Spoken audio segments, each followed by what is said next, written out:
allowed Chris to get that better run coming out into turn number 2. And again, of course, that just equated over to having that more speed coming into turn number 4. It would have been interesting had we got another lap and a half or a couple of laps to go. That might have given us a little bit more repass, who knows. But I'm calling that a deserved victory. Oh, well deserved. That was a fantastic run for Jennings. And a great pass, as we said, that slide job into turn number 4.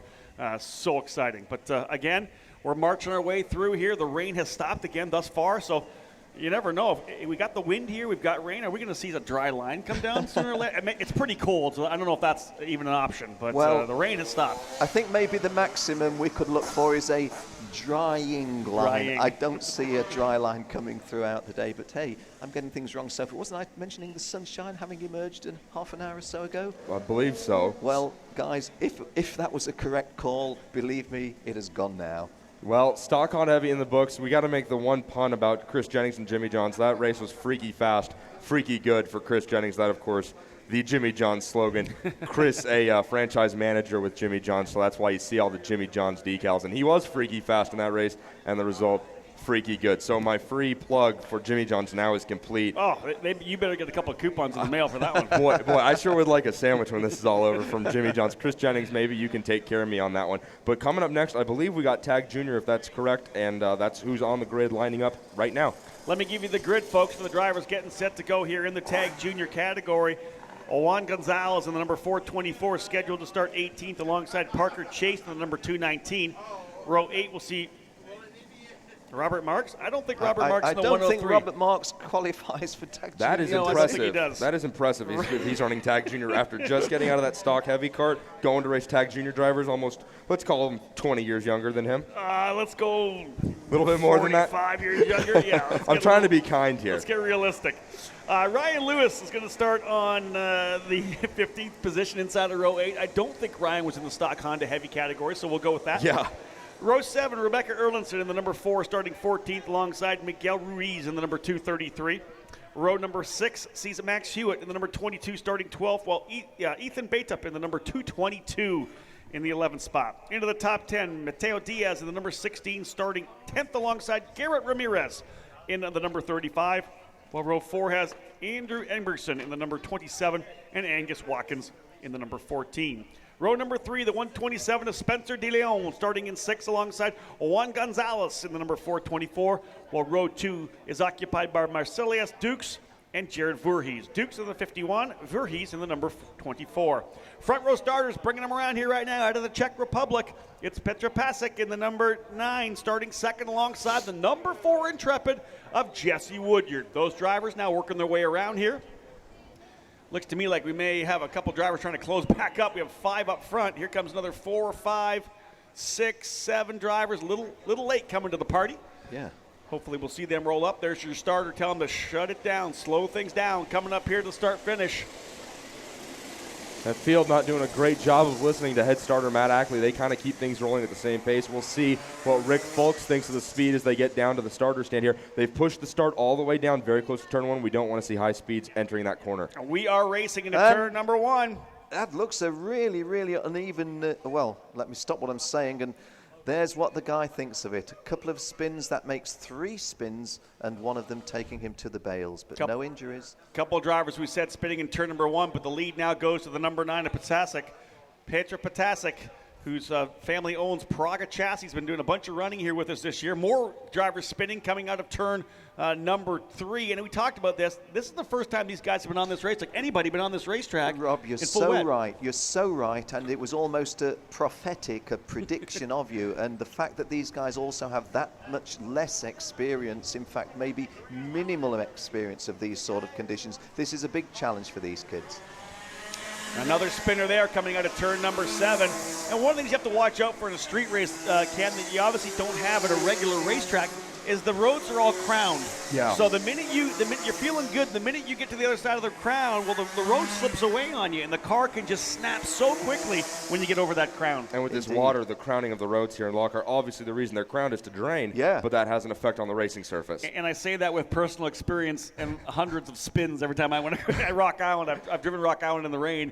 And you go over that crown, you back on the throttle and the shifter, and the car just comes back around on you. Hey, well, spinning your go-kart around on the city streets is one thing, Rob, but when you spin out your pickup truck, truck in the middle of rush hour traffic, people don't look so favorably upon you. Well, you know, me. guys, the point you were making was illustrated on screen as you made it. As we look at the race leader, even getting a little bit twitchy there. Although as he's gone through as I'm speaking, they're all very steady. Those front-running three coming around to complete another lap. This is the start of lap 3.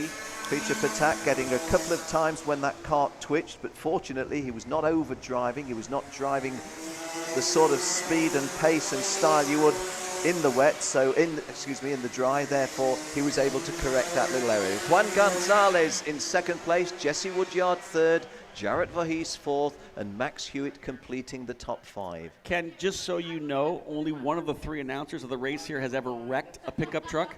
It wasn't you, and it wasn't me. I was going to say, it certainly wouldn't be me. I've never driven a pickup truck. I don't think what you can call what I did to my pickup truck a wreck. Rolling it 4 times down a mountain is a piece of artwork, if you ask me. True enough. So, yeah, when we're talking about wrecks, Ken and I will... I'm the authority on the subject, apparently. I feel good. We'll step out of the way for Tony. We will defer. All right, folks. As we Peter said, Patak starting lap 4. He's leading the way, Ken. Good call. Peter Patasek beginning lap number 3. Is it 3? No, lap 4. Lap 4. We just haven't updated yet. Lap 4. But he's 5.2 seconds out front already of Gonzalez. Turning really good laps.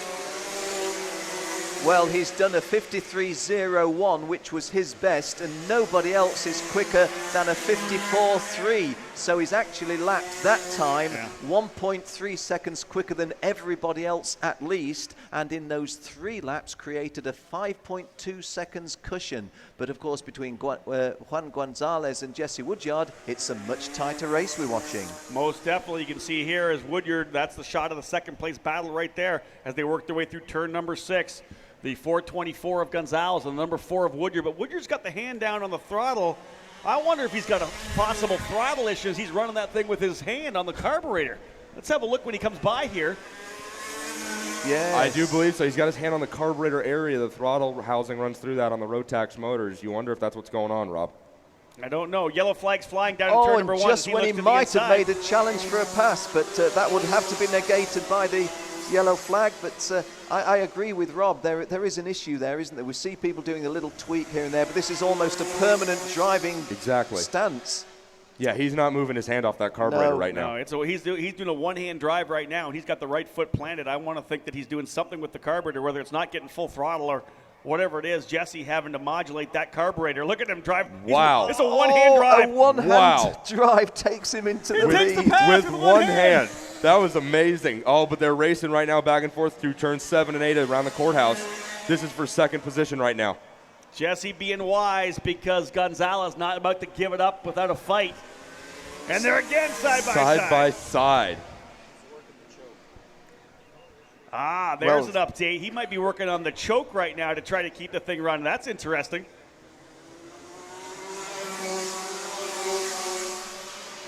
A little insider information under the tent here that Jesse possibly working on the choke here. Trying to make sure they got enough fuel in that engine. But see, that still leads me to think that obviously there's something a little wrong with that motor because I've never seen a Rotax driver drive with their finger on the choke that long. So no, obviously neither. A carburetor issue there for Woodyard. And he didn't even take the hand off off it for the pass in the turn number 6, which was impressive on its own. That is talented. And now, of course, it's a case of keeping it steady. If he's built that little cushion, which he has, the margin was a little bit more than what I would have called a little cushion. Let's see if the screen comes to our aid. About a tenth of a second. Well, over Woodyard, it seems to be about an 8. Yeah, 1.5. Yeah, he's 1.5 seconds up on Gonzalez already. Turned a lap about 0.4 of a second quicker last time by, but still nobody's got anything for Peter Patasek right now in the number 9. Last time by a 53 flat as he's leading comfortably. Woodyard actually went a bit quicker that time. In fact, Woodyard with the fast lap. Yes, he did. He's into the 52s, isn't he? All with one hand. Jesse Woodyard, a renaissance man if I ever heard of one. I'll drive with one hand, I'll set the fastest lap, and I'll make a passing move. How's that good for you? That's pretty impressive. You wouldn't have said that was going to happen today. No. Just to start this tag junior main event. White We're on flag lap and a fly, 7 of 8, sorry. No, it's okay, Ken. White flag flying this time by. Peter Patak then taking the white flag, so it's now the 8th lap for him with that margin of, let's see what that is, down to 7.6, but Jesse Woodyard is not going to be able to do anything unless Peter Patak has a real issue mechanically or an unforced driver error. So it looks, and our screen shows you guys the margin of that lead. He really just has to keep the car on the tarmac and come home for victory. Praga karts not prolific in my country. We see them a little bit more on mainland Europe, but you don't see Praga karts driven very often in this country. Well, they're definitely starting to pick up steam here in the United States and Canada. There's no doubt about that. The kart's a beautiful kart and showing good performance as well. Here we are across the line to win this one here. Potasic scores the win in the number 9. Second and third are going to be quite a ways back. Here comes Woodyard with a good run here. He ends up finishing 6.5 back. He turned a 51.8 in the last lap. His fastest lap on the last 3 laps. Wow.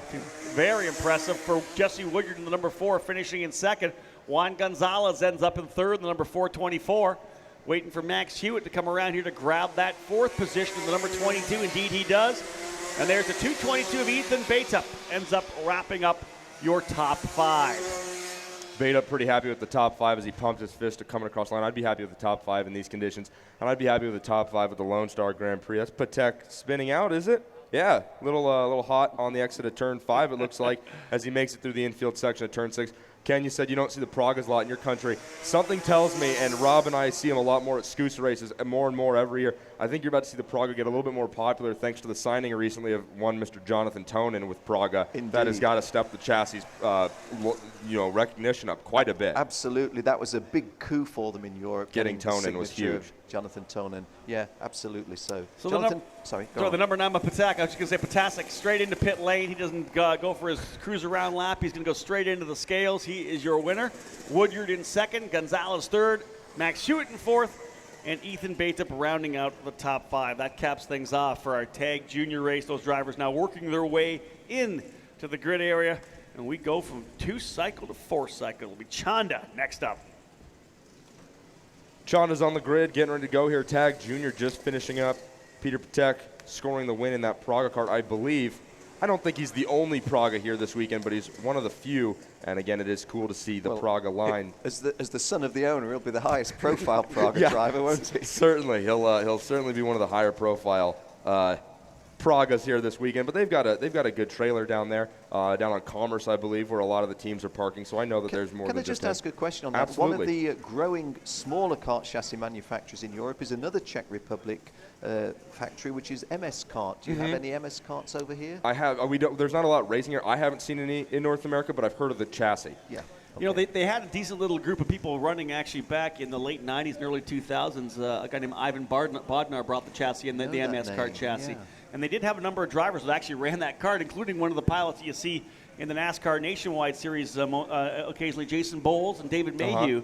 Both of those drivers drove MS karts back in the day, but we don't see a lot of those anymore. It was a small group that ran pretty much in Southern California. So Chonda drivers on the grid, getting ready to go. Let's take a look. We got quite a field here this weekend. 16 rows, makes up 31 drivers in the Chonda field. Such a popular class. We talked about it a lot yesterday, Rob and Ken and I. The reason it's popular, it's cheap, it's affordable, and it's fun to race in. Are they as quick as your stock Honda shifters and tag karts? No, but when you're in the seat and you're swapping positions and you're racing for the lead every lap, who cares if you're the fastest driver out here, if you're the fastest kart, as long as you're fast in your respective field. So having a lot of fun with these Chondas. Ken, you've had an observation about the Chondas. Yes, Tony, maybe not as fast, but hey, in these conditions, how much of a debit is that? Not at all. We're still going. They've got to be driven, and we're going to see the skills of these guys handling them. We're looking forward to seeing that. I've not seen the Chondas at all, as I think I mentioned when you asked me yesterday. I have heard of them in China, and I've seen them when I wasn't working the race, just seen them. But this is the first time I'm looking in, as yesterday, looking at them closely, and I'm taken by them. I'm taken. It doesn't matter to me that they're not the fastest out there. We're still seeing good racing. Like I said before, just so much fun to drive as well. It's a different competition level. It's a different experience. You're not so much throwing the car inside and out as you would in a shifter, trying to dive bomb someone under brakes or set that move up if you're driving a tag. It's really strategic. You have to make sure you're in the right spot. It's more of a draft. You've got to stick with the driver in front of you, use them as well to kind of team up and try to work your way forward. It is a different experience for sure, and it's a different experience in the wet as well. These cars will snap around just as quickly as any other car as well, but it's more about braking and trying to carry too much corner speed because, again, there's absolutely zero low-end torque with these carts. Well, I believe it's about the fundamentals, Rob. I mean, you hit on it. You race one of these, a motor similar to this, that Briggs motor you told us about. I think it's about the fundamentals. And Ken, just so you know, I was just like you a year ago. I had never heard of the Chondas. I didn't know what it was. Yesterday you told us when you were in China, when you when you were told about the Chonda motor, you had the reaction similar to, what? You know, what is that? When I came here and Rob Miller told me, okay, we've got the Chondas coming up next, I looked at him and I said, do you mean Honda? And he goes, no, Chonda. And he explained it to me. And I caught some grief for giving these guys some flack. But, boy, I've driven a cart. It's a lot of fun. They are just a blast to race. Yeah, around the country, it's really only in California, or rather in Texas, that it's known as a Chonda. They call it a clone in other parts, other parts of the country. It's a clone of the Honda. That's what it is. Clone karting. It's an affordable movement. They're trying to bring it up. It was pitched in my home state of Colorado a couple of years ago. It never really caught on, but it's a cheap and affordable motor. So clone karting, Chonda karting, whatever you call them, just don't call them lawnmowers because they don't like that. So let's take a look at the grid here. Starting in the 31st position, the number 158 of Brett Mitchell. Up ahead of him in 30th, Tom Erlinson, alongside Norman Mikrantz. In the 28th position, it's Adam Poland and Kevin Crow. Kevin Crow had some bad luck yesterday in the pre-final. He was taken out in an incident. You can be sure that he will be aboard his CRG looking to move up the pack quickly. Charles Hopper and Logan Borsos make up row number 13. Keith Barthold and Don Easterwood occupy row 12. As they start to roll off here, Bobby Barthold and William Horn sit in the 22nd and 21st spot. Getting down to the top 20, Joe Criswell and Larry Mayo, 20th and 19th, with Marvin Lee and Joe Emmons occupying row number 9. It's Devin Frazier in the 22 alongside Roger Kelly as they make up row number 8. On the outside of row number 7, it's the 55 of Harold Johnson with Robert Brown inside row number 7. 12th place is the number 5 of Chance Barthold alongside Austin Hunter, starting 11th. We get into our top 10 with Eric Messervey in the 118 alongside Joseph Smith in row number 5. 8th position is the number 22 of Mike Lee alongside the number 33 of Robert Snyder. 6th place is the number 47 Bill Choice. Starting in 5th is the 311 of George Hipsher. Your front two rows look like this. Starting on the outside of row number 2 and the number 23 card, Mr. Gene Mayo. And then on the inside of row number 2, running in the number 8 cart, very good driver. Got to meet him back at 2 Days, 2 Ways in July in Dallas. Starting in 3rd position, Tommy Muth. And then your front row looks like this. Starting on the outside of row number 1 in the number 21 cart, Nathan Wilkins, alongside your pole sitter and pre-final winner in the number 321, starting on pole, Miss Christy Thompson, as they bring them down slowly for the start of this Chonda main event. You know, one thing I want to bring up here right now, Tony, as they roll down, this is getting interesting. The rain has stopped. It's no longer raining. Yes. The puddles that we saw are now almost gone here in the side of the races. This is interesting. This track is going to start changing here, and again, we'll see what happens and how this affects this race. It's certainly, the rain has stopped. I don't necessarily know if we need to worry about a dry line just yet, but it is clearing up. The wind has even died down a little bit, I dare to say, and we're getting ready to go Chonda racing as Christy Thompson and Nathan Wilkins bring them down. Rick Folks, the lights go out, and we are racing. They fan out. That's the way you can tell they're off. And again, we see a great start from the outside of row 1 as Nathan Wilkins takes over the top spot. It's almost uncanny. Immediately we've got one of our front runners. That was Tommy Muth, was it? I want to say possibly Gene Mayo. I don't 23, guys, the 23. It was Gene Mayo. It was Gene Mayo in the number 23 car. He hit a puddle. It threw him into the hay bales, and he goes around, but it looked like the rest of the field was able to work around him. I was going to say, let's give kudos to the guy right behind him who took evasive maneuvers not to get into the back of Mayo. So lucky that he did not get collected there. Good eye, Ken, seeing that, and then thanks, Rob, for calling out the number. I was afraid at first. I thought it was originally Christy Thompson, your pole sitter. After she lost the lead on the entrance of turn 1, I thought she slid to the outside and got collected in the hay bales. Thankfully, it is not her. Tommy Muth slots in right behind her in 3rd position as your leaders bring them through turn 8, now 9. They're going to come down to complete the opening lap of this 8-lap main event for the Chonda drivers. Good start there for Nathan Wilkins in the 21. He goes into the lead by almost a second right now over Christy Thompson. She slides into the 2nd position. 3rd now, Joe Criswell. 4th, Joseph Smith. 5th, Bill Choice. 6th, Devin Frazier. Currently sitting in the 7th spot the first time by the stripe. That position belongs to Robert Snyder, Chance Bartold, Eric Meservy, and Adam Poland, your top 10. Tommy Muth had a great run coming out of turn 9, guys. If you all remember, we were talking about this race yesterday. Christy Thompson seemed to be taking some unusual lines to the corners, and Tommy Muth was right behind her the whole time. I'm interested to see if that happens again. We see a race for second. Muth gets around right as we start talking about it. Nice Muth up little into move. second. Nice little move. And I don't really think that, well, I don't know. Now, have we got an issue? Because that was two places lost. That was Christy Thompson dropping two. Oh, there she's spinning. That's her right there. She just spun in turn number 6 as well. She had trouble coming out of 3, and that allowed Muth to get through. And then she spins, or at least gets sideways on her own in turn number 6.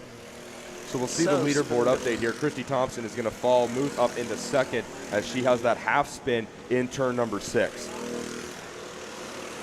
We know how hard it is to get these things rolling again. Once you get spun like that, it takes so much time for that motor to get spooled back up. Little look over his shoulder for the leader of Wilkins in the 21 as he now has a chaser. It is Tommy Muth in the number 8D closing up here. You know, if I can steal a line from my good friend Rob Howden, he used the word comfortable earlier on today, which I then picked up on. Nathan Wilkins, the epitome of comfortable in the kart there. No extravagant movement, all very smooth, wheels in line. Yeah, he's looking pretty strong out here right now, although Muth is slowly working his way up. And again, different lines. Muth a lot wider on the exit of turn number 6 as he tries to close up in turn 7. 0.8 of a second was the gap between first and second last time by. Let's see if Muth was able to close it up here to complete lap number 3, and indeed he does.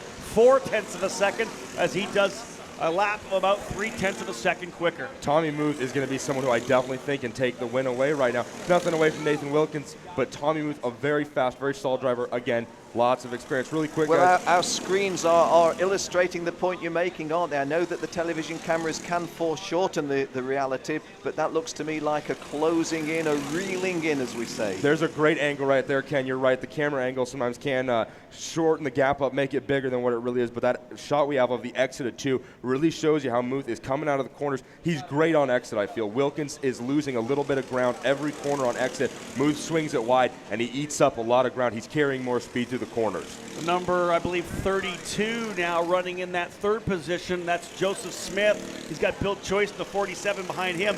They're not actually too far back from this battle as well, and if Muth starts getting into it with Wilkins, we may find another driver being up in the battle. Absolutely. We're at the half race distance, guys. It's an 8-lap race, so we move into lap 5. So these things are not exactly a sprint because the conditions don't permit it to be a sprint, but it's a short distance on paper for a main. So into the second half of the race, lap 5 of 8. Ken, you bring up great points. Even though this is a shortened race, it's not a sprint, really. They do have to take it carefully. This is rain. The track is wet. They really have to be careful here. You bring up a great point with that, not really being as quick of a race as you'd normally expect it to be. Tommy Muth continuing to close right up on Nathan Wilkins' back bumper. I'm impressed right now. Look at see Muth had to look over and say, what happened to him? Wilkins goes around on the exit of 4, now there to 5. Tommy Muth is going to lead him through turn 6 as Wilkins does a half spin in turn 4. You know, one of the things I get ribbed for back home is they call it the commentator's curse, the announcer's curse. Don't say my name. Was I saying something about Nathan Wilkins looking the epitome of comfort? I was honestly just going to say I've been real impressed with how good he's driving and how smooth he gets through the corners, and around he goes. I apologize to Nathan Wilkins if I played any factor in that loop in turn number 5. You only thought it, Rob. I said it earlier on. Man. But hey, look what a race we've got here now, and is that passing move consummated? It is. Now, I'm not seeing the numbers. It's kart number 8 gaining a place, isn't That's it? Tommy Muth working around a lapper, I believe, Ken. Oh, excuse me, Tommy going around a lap drive. But still a great pass and definitely managing the traffic here very well as he does what he can to stay ahead of Wilkins. Wilkins obviously refired and kept going. Let's see where he fell to. Yeah, the 5th position, I believe, Tony. That's too bad. Leading down to 5th, but still a top 5 in such a deep field of over 30 karts. Still pretty impressive if you ask me. Now, Tommy Muth has to be really gentle here, coming up through the number 4 car here. He's trying to find a way by into the inside at turn number 6. Does a great job getting through. This is where he has to be really smart with traffic because Joseph Smith in the 32 and Bill Choice in the 47 are still right there. So they're going to come down to see 2 laps to go here from our head starter, Matt Ackley, as he shows them the sticks, the green and white flag rolled up. 2 laps to go for Mr. Tommy Muth after taking the lead 2 laps ago. while racing for the lead. He now has a 1.7 second advantage over Joseph Smith and Bill Choice running second and third. He's just got to bring it home. He's also got a little bit of gap now. He's got some time in front of him. He does have a couple lap cars that he's going to be watching those cars right now to see what they're doing, to try to gauge where they're taking corners. Are they early entry? Are they late? So that he can make that move by. He's really got to go to school here on these lap cars he's closing up on so quickly. Now, Ken, I know everyone's different, but you got to think that Wilkins is just kicking himself after losing the lead like that due to a half spin. He's just got to be furious right now. Well, yes, you would be angry with yourself, wouldn't you? But when I was singing his praises first time round, you were making the point that Tommy Muth looked like the man who was going to, didn't he? And I don't think Nathan has thrown away a victory. I think he's perhaps thrown away a podium place. Absolutely. White flag now flying here, folks, for Tommy Muth. But I tell you, Bill Choice has got through in the 47 Burrell. Choice is very close here right now. He was back by quite a bit more. Now he's only 0.8 of a second back, and he was quicker by over a second last time by. Quickest of the four, the top four have all circulated under a minute. This isn't done yet. Look at Muth is right there, the 47 to Choice right with him. He's been able to get by some lap traffic, though. Choice is going to get caught up behind a couple of lap cars. They come through turn 2. Such a big field. The lap traffic playing a big part in it right now. Muth has got to be careful and get around these guys quickly, but not let Choice gain any ground on him. That's Joseph Smith in the white bumpered car, already back through in the 32 Tony card. He's trying to close back up on Muth as well. So definitely a good fight for second, and they could catch Muth here in the last 4 corners. This is a race for the lead as Tommy Muth brings him through the hairpin. That's turn 6. He'll head for the trio of right-handers. Now Muth with a significant gap through turn 7. He heads for 8, and then it'll be into turn 9. As our head starter has the checkered and Texas flag in hand. Let's see. Tommy Muth's going to be able to hold on and come across with a Chonda win. Number 8, Tommy Muth. Big win for Muth. Bill Choice picking up second place. Great run for Bill. Joseph Smith actually Joseph Smith, second. I apologize. Yeah. Joseph Smith holds on for second, beats Bill Choice to the line by just a little bit. But Tommy Muth racing with Wilkins that whole day yesterday. Good fight today before the half spin in 6, and he comes away with the win. Tommy Muth in Chonda. That was a bunch of great racing in that category. It was, wasn't it? They were going, they went back and forth. Muth was out front. Yeah. That battle for second, though, between Joseph Smith and Bill Choice, last couple of laps, they flip-flop position. I agree, absolutely. Those top 5 really good. Just outside the top 5, Christy Thompson, going to give her the credit because after she got herself in difficulty, it was a difficulty that was punished severely. She lost a lot of places, but in the end, having taken that into account, 6th place, an acceptable finish. Absolutely. Good run for Christy as she started on pole and had a great day yesterday. It shouldn't be thrown away just because you don't win the main event. If you had an impressive day the day before, that shouldn't be forgotten so easily. So good run for her and an even better run for Tommy Muth. Nathan Wilkins ends up in the 4th position. He led for a lot of laps there, ends up coming to the tail there, back to 4th position rather. Chance Barthold in the number 5 ends up in 5th. Christy Thompson in 6th. Robert Snyder in 7th spot. 8th is Gene Mayo. 9th, Devin Fraser. And Robert Brown to cap off your top 10. So we are done with Chonda racing. Coming up next is going to be Stock Honda Jr. Quick shout out. We've got a shout out from Colorado wishing the CRG USA team and Sabre Cook good luck. Jim McLeod and Tristan. Stacy, your driver or your former driver from CRG USA, Jim McLeod.